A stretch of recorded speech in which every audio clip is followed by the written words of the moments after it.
நீங்க எங்க வெளியே போகும்போது கொள்ளும் பொழுது அயில்வேல் காக்கன்னு சொன்னீங்கன்னா சொல்லும்போது எனக்கு சில இருக்குது. அயில்வேல் காக்கன்னா எல்லா விதமான கெட்ட மந்திர சக்திகளும் விலகும். பரம அறிவின் வெளிப்பாடு, கூர்மையான அறிவு, அகன்ற அறிவு, ஆழ்ந்த அறிவு, அறிவு கேளு. எதிரிகளை அழிக்கணும், அதெல்லாம் அடுத்த ஸ்டெப். முதல்ல நாம இதை கேட்போம்.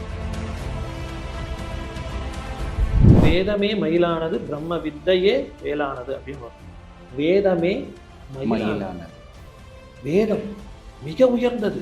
சுவாமியே சொல்லுவார், சுவாமியை விட உயர்ந்தது எதுனா அது வேதம். வேதம் மயிலா வந்திருக்குது சுவாமி கிட்ட. எப்பேற்பட்ட விஷயம். அவசியம் இங்க வேதத்தை வழிபட்டு மயிலை வழிபட்டு நாம உத்தரவு வாங்கிக்கிட்டு இந்த வேதத்தோட சக்தியோட உள்ள போகும்போது ஐயா உடனே கொடுத்துருவார்.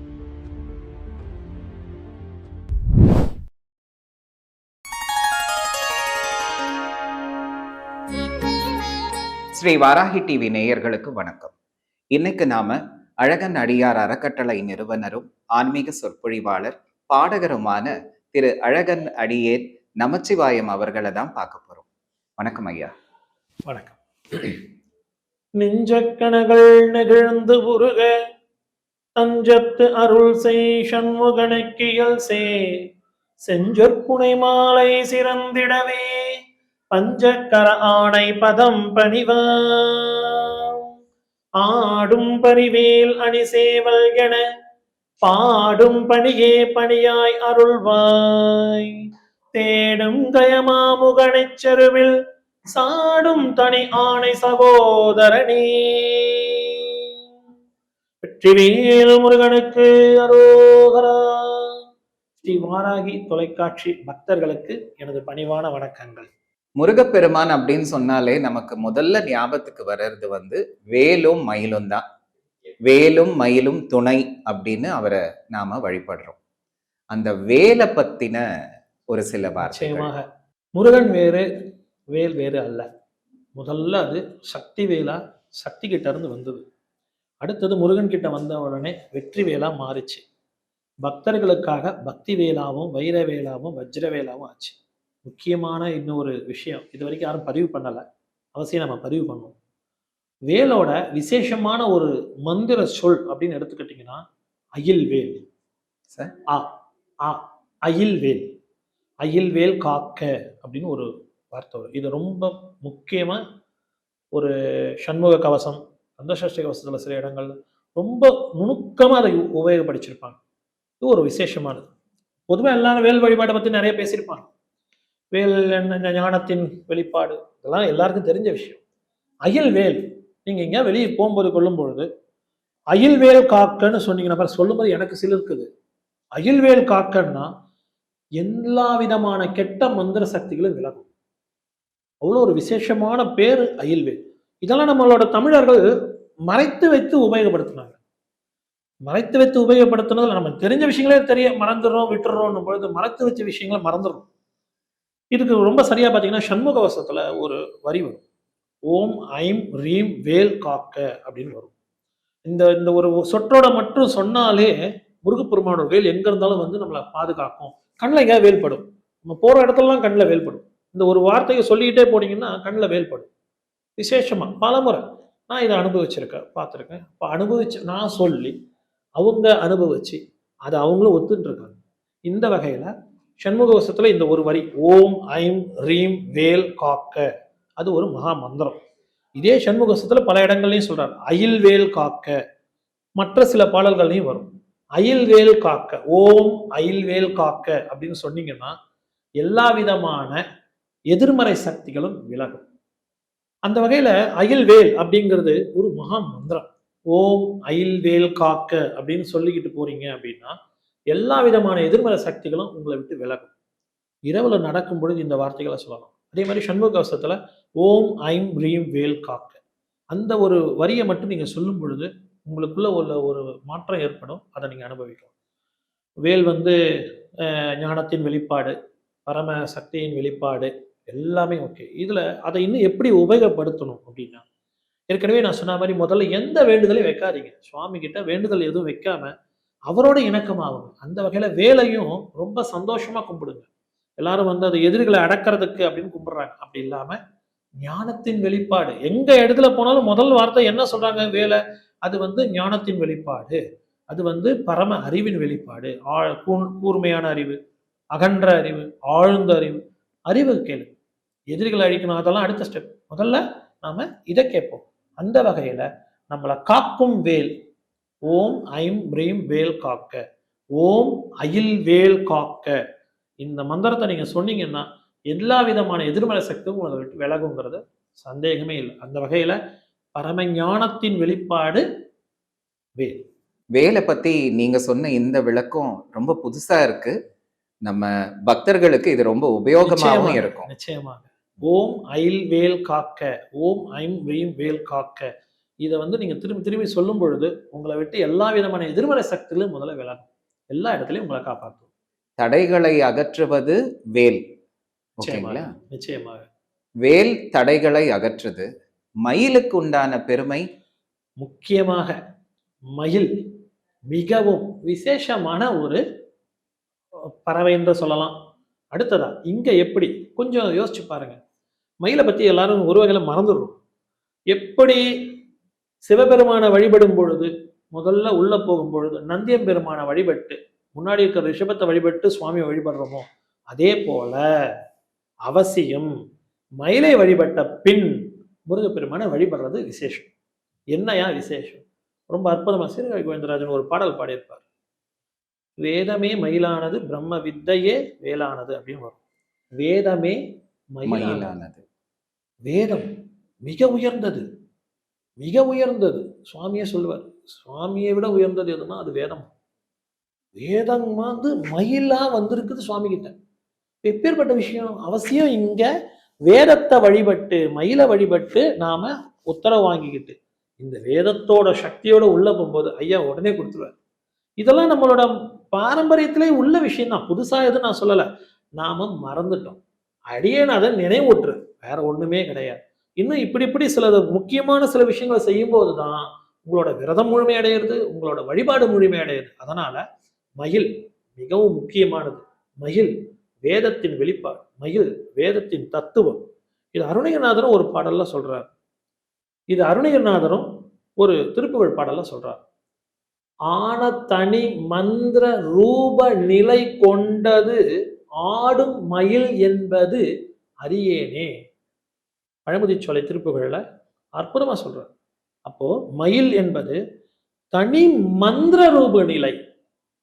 வேதம் தனி மந்திர நிலை கொண்ட ஆடு மயில் என்பது அறியேனே. ஆன தனி மந்திர ரூப நிலை கொண்டது ஆடும் மயில் என்பது அறியேனே அப்படின்னு அருணகிரிநாதர் சொல்றார். இப்போ மயில் என்பது முழுக்க முழுக்க வேதம். அதனால அவசியம் மயிலை வணங்கி அதனோட அருள் பெற்று அதுக்கப்புறம் நீங்க முருகப்பெருமான வழிபடுறது இன்னும் உங்களோட வழிபாடு சிறக்கும்னு அடியனோட பணிவான எண்ணம். சூரபத்மனை வதம் செஞ்சு வேலாவும் சேவர் கொடியாவும் முருகப்பெருமான் ஆட்கொண்டார். இப்ப நீங்க சொல்றது பிரகாரம் வேதம் எப்படி மயிலாகும்? உண்மை. இதுக்கு வந்து கொஞ்சம் முன்னாடி போகலாம். சூரபத்மன் ஆட்கொள்றதுக்கு முன்னாடி பாருங்க, எல்லாருக்கும் நல்லா தெரிஞ்ச ஒரு விஷயம் ஞானப்பழம்.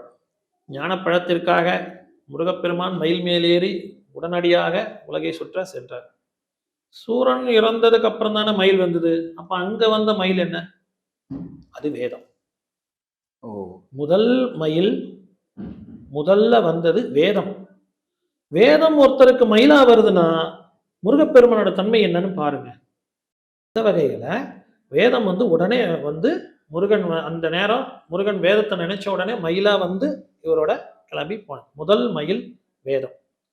முழுக்க முழுக்க மயிலோட நடவடிக்கைகள், மயில் என்ன செய்யுது அப்படிங்கிறதையும் இதெல்லாம் நீங்க கொஞ்சம் நோட் பண்ணீங்கனாலே உங்களுக்கு சில தெரிய வரும். அமைதி, ஒரு எளிமையான வாழ்வு, எளிமையான உணவு, ஒரு தனிமை விரும்பி.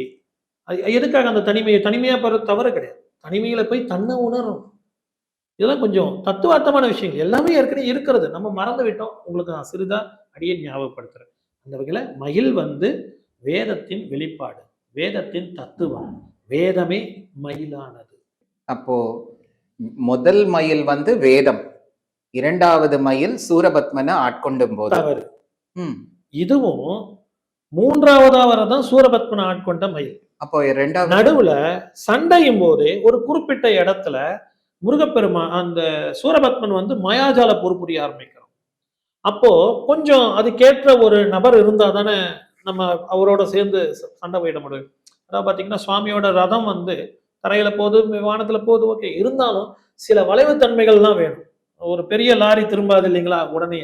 அந்த வகையில அப்படின்னு தான் சொல்லணும். கொஞ்சம் யோசிச்சு பார்த்தா இதெல்லாம் ஒரு ரசிக்கக்கூடிய விஷயம், பிராக்டிக்கல் விஷயங்கள். அந்த வகையில அந்த நிமிடம் இந்திரன் மயிலாக மாறி முருகப்பெருமானை சுமந்தான். போரின் போது. உடனடியாக போரின் போது போரின் பொழுது இந்திரன் மயிலாக மாறி முருகப்பெருமானை சுமந்து சூரனுடன் சண்டையிடுவதற்கு துணை புரிந்தான். அந்த நேரம் சூரன் வந்து என்ன பண்ணானா, மாயாஜால போற அவன் ஒரு சக்கரவாக பறவை நினைக்கிற ஒரு பறவையா மாறி வளைஞ்சு நெளிஞ்சு போறான். அந்த நேரத்துல தேர் உதவி பண்ணல.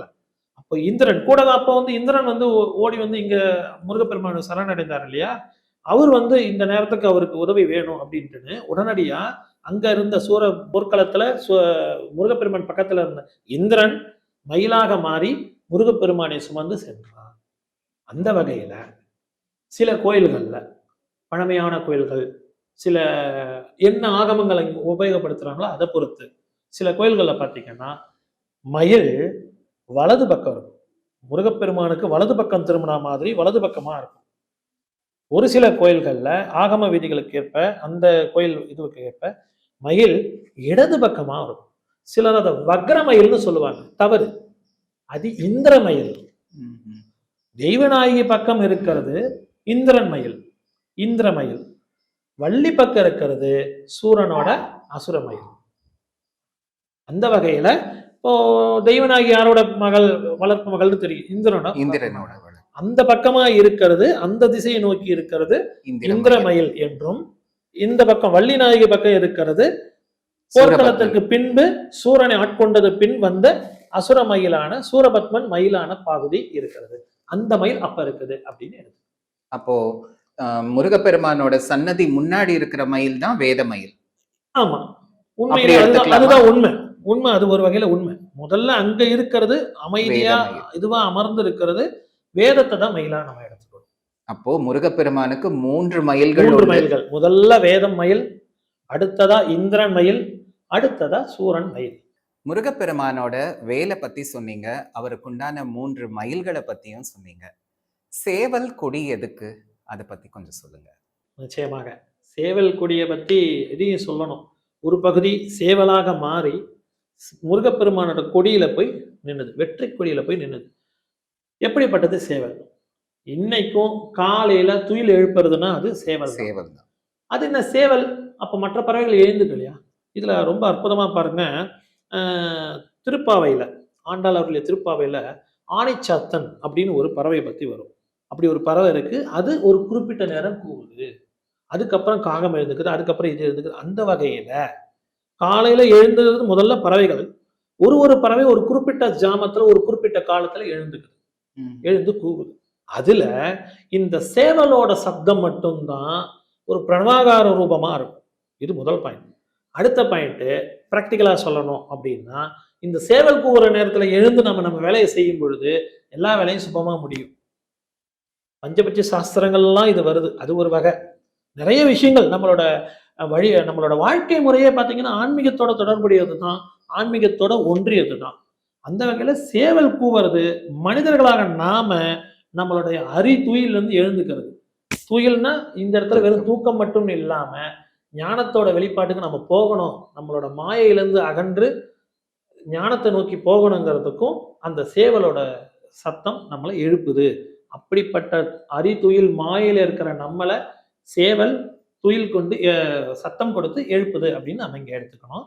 அப்படிப்பட்ட விசேஷமான பறவை சேவல்.